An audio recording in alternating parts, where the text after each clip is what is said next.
नमस्कार दोस्तों, मेरे ब्रेनस्टॉक एजुकेशन इस यूट्यूब चैनल में मैं सबका स्वागत करता हूं। दोस्तों, आज हम बात करेंगे हमारे फाइनेंशियल प्लानिंग के संदर्भ में। मैं वीडियो अपलोड कर रहा हूं। इसमें जो मेन चीज़ें हैं जो हमें हमारे लाइफ में करनी चाहिए फाइनेंशियल प्लानिंग में, तो 6 चीज़ें के बारे में मैं आपको बात करूँगा। उसमें पहली चीज़ जो आती है, फर्स्ट ऑफ ऑल एक चीज़ जो मैं आपसे सबसे कहना चाहता हूँ वो यही है कि आप जब भी अर्निंग चालू करें तो उस टाइम में हम सब एक चीज़ पे ध्यान देना चाहिए, वो है सेविंग। जो हमारी इंडियन कम्युनिटी है, हम जो भारतीय लोग हैं, उसमें सेविंग हैबिट हमारा बहुत लेट, जब हम अर्निंग करते हैं तब हम उसको सेविंग हैबिट नहीं रहता हमारे अंदर। वो अर्निंग के टाइम हम पूरा खर्चा करने पे ही ध्यान देते हैं। तो सेविंग जो हैबिट है वो हमारा बचपन से ही हमको सिखाना चाहिए हमारे बच्चों को। तो उसके लिए उनको जो हम पॉकेट मनी देते हैं उसमें से कितना खर्च करना चाहिए और कितना सेव करना चाहिए और उसको सेविंग को कैसा इन्वेस्ट करना चाहिए, ये तीनों चीज़ें हम हमारे बच्चों को सिखानी चाहिए। तभी जाके ये सब फाइनेंशियल जो हमारा एजुकेशन है वो नहीं मिलता। खास करके इंडियन लोगों को थोड़ा सा अभी अर्बन एरिया में इसका अवेयरनेस बढ़ रहा है, मगर फिर भी जब पैसे की बात आती है तो हम समझते हैं कि बच्चा बच्चा है, उसके हाथ में पैसे का व्यवहार या जो कुछ हमारा जो लेन देन का उसके हाथ में हम ये नहीं करते, रिस्पॉन्सिबिलिटी उसको नहीं देते। तो ये हमारी गलती है कहीं ना कहीं। ये सोच हमारे हमको ले डूबेगी, तो हमको इस सोच को त्यागना पड़ेगा और सेविंग के बारे में ये करना पड़ेगा। मित्रों, सेविंग जो है वो जब हम अर्निंग करते हैं, जो हमारा जो खर्चा है वो खर्चा कितना रहना चाहिए, तो सेविंग अर्निंग माइनस सेविंग करने के बाद में जो कुछ बचता है उसमें हमको हमारा चरितार्थ गुजारा करना पड़ेगा उसमें। ऐसा हमारा प्लानिंग रहना चाहिए। मतलब कि हम कमाते हैं 100 रुपये, तो उसमें से हमारा सेविंग 50% सेविंग, 40% सेविंग, 30% सेविंग निकाल के जो कुछ बचेगा 70% 60% वो हमको खर्च करना चाहिए। तो उसका एक थंब रूल है। देखिए, सेविंग करते टाइम में आपका जो अर्निंग रहता है उसमें से कितना पैसा आपका सेविंग में रहना चाहिए। तो जो आपका सेविंग अकाउंट है एनी टाइम, उसमें आपका जो मंथली एक्सपेंसेस है उसका 6 गुना, मतलब 6 मंथ का एक्सपेंसेस उसमें रहना चाहिए एज ए इमरजेंसी फंड बोल के। उसमें वो सेविंग अकाउंट में उतना पैसा any time real time money उतना रहना चाहिए। और अपना जो रनिंग एक्सपेंसेस है वो आपके जो monthly expenses into 6, monthly expenses into 3, मतलब 3 महीने आपको बिना काम किए हाथ पैर हिलाए घर बैठे आपको अपना जो एक्सपेंसेस है मंथली वो निकालनी चाहिए आप। तो इसके हिसाब से आपके पास उतना पैसा रहना चाहिए सेविंग के हिसाब से। तो उसको सेविंग कैसे करने का है, क्या करने का है, हम अगले वीडियो में देखेंगे। मगर इतना ध्यान रखिए कि हमको सेविंग का जो थंब रूल है उसको फॉलो करने का है। दूसरी चीज़ फाइनेंशियल प्लानिंग में आती है लोन। लोन मतलब हमारे यहाँ पे लोन को एक नेगेटिवली उसको ये किया है, परसेप्शन से लिया जाता है। मगर लोन में 2 चीज़ें हैं, एक गुड लोन रहता है और दूसरा बैड लोन रहता है। जैसे मानो होम लोन, आप जब भी होम लोन लेते हैं तो वो तो आपका एसेट बिल्डिंग है।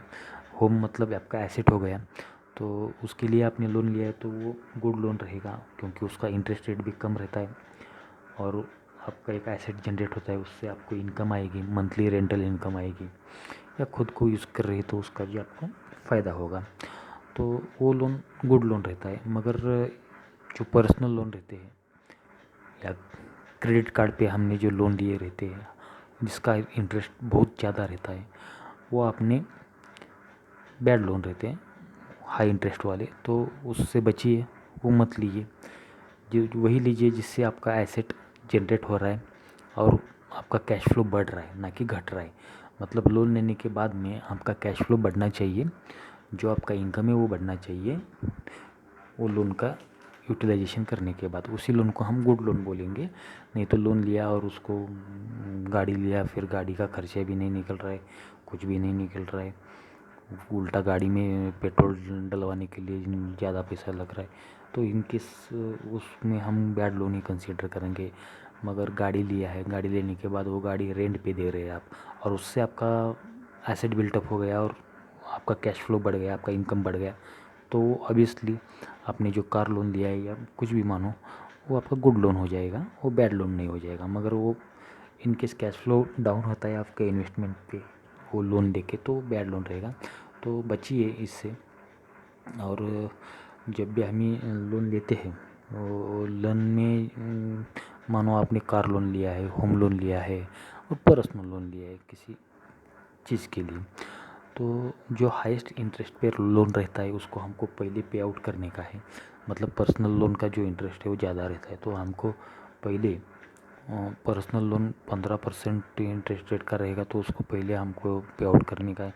सेकंड कार लोन जो है हमारा वो 8-9% का रहेगा, तो उसको हमको पे आउट करने का है। बाद में होम लोन जो कि 6.5-7% का रहेगा, तो उसको हमको बाद में पे आउट करने का। मतलब बैड लोन जो रहते हैं वो ज़्यादा इंटरेस्ट वाले, उनको हमको पहले पे आउट करके लोन फ्री होने का है और हमारे एसेट को बिल्टअप करने का है। नेक्स्ट जो फाइनेंशियल प्लानिंग में टॉपिक आता है या जो ये है, वो है हमारा इंश्योरेंस प्लान। तो इंश्योरेंस प्लान दो तरह के रहते हैं, एक लाइफ इंश्योरेंस और दूसरा हेल्थ इंश्योरेंस। अब लाइफ इंश्योरेंस तो लेना ही लेना है, फैमिली हमारी रहती है, तो लाइफ इंश्योरेंस की पॉलिसी एक आपके पास रहनी, टर्म इंश्योरेंस आपके पास रहनी चाहिए।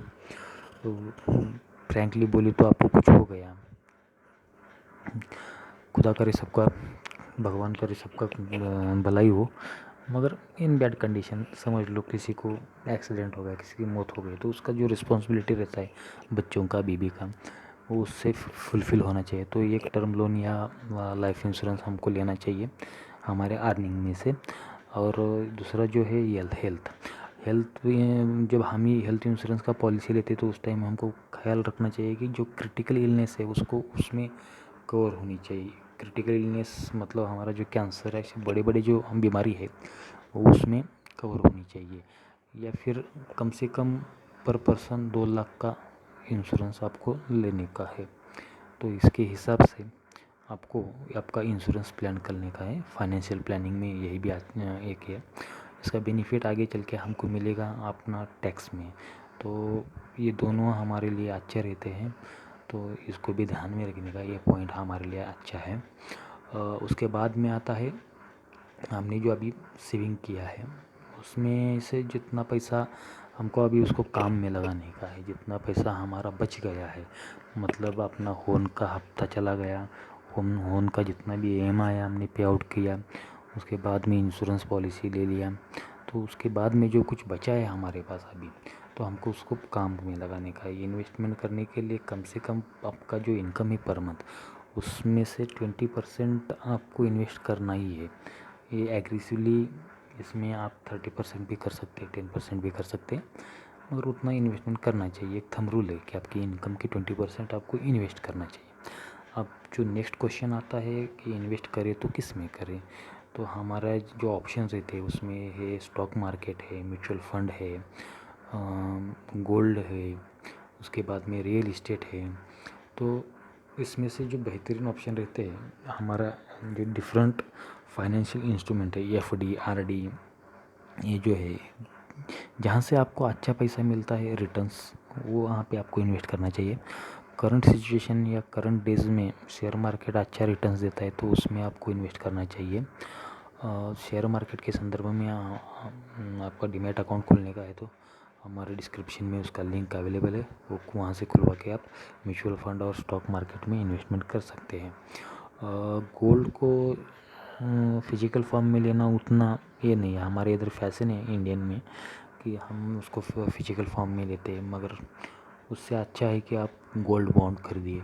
उसमें आपको ज़्यादा मुनाफा रहेगा, क्योंकि जब हम ज्वेलरी लेते हैं और उसके बाद में हम उसको रीसेल करते हैं, उस टाइम में हमको बाइंग प्राइस से कम रीसेल प्राइस मिलता है जेन्युइनली, क्योंकि उसमें इम्प्योरिटीज़ जो हमारा जो गोल्ड स्मिथ रहता है उसमें इम्प्योरिटी निकलता है, तो उसके लिए बॉन्ड अच्छा है। ये रियल इस्टेट में भी आप इन्वेस्ट कीजिए। रियल इस्टेट भी बहुत सारे ऑप्शन, अच्छे ऑप्शन है रिटर्न्स के, लॉन्ग टर्म इन्वेस्टमेंट है।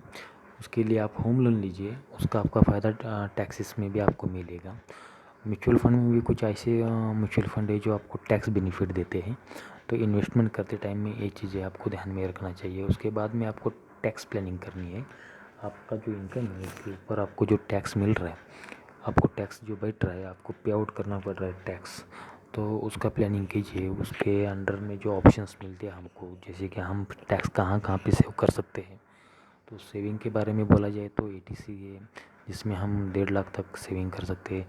नेशनल पेंशन स्कीम है, उसमें हम सेविंग कर सकते हैं।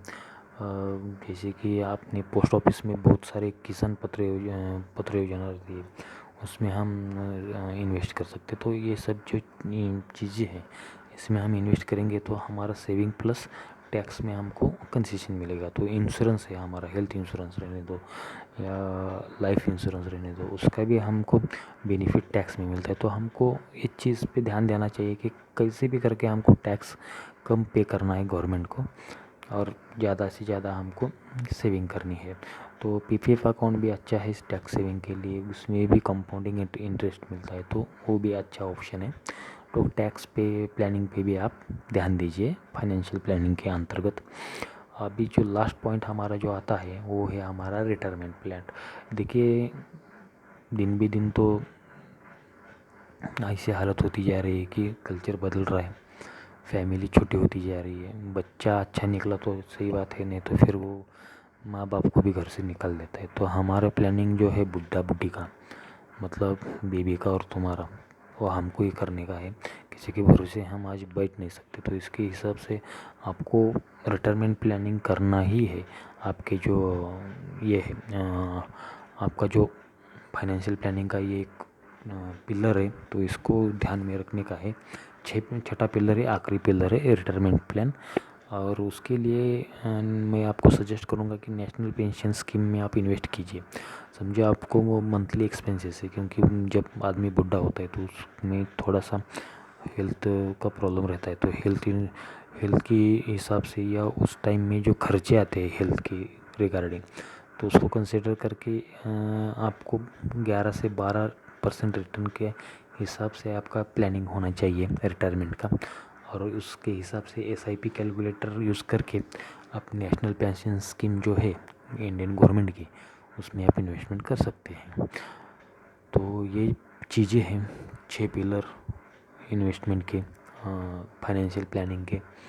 तो आपको ये 6 पिलर को ध्यान में रख के अपना फाइनेंशियल प्लानिंग करनी है। धन्यवाद मित्रों, आपने मुझे टाइम दिया। मेरा चैनल सब्सक्राइब कीजिए और शेयर कीजिए। धन्यवाद।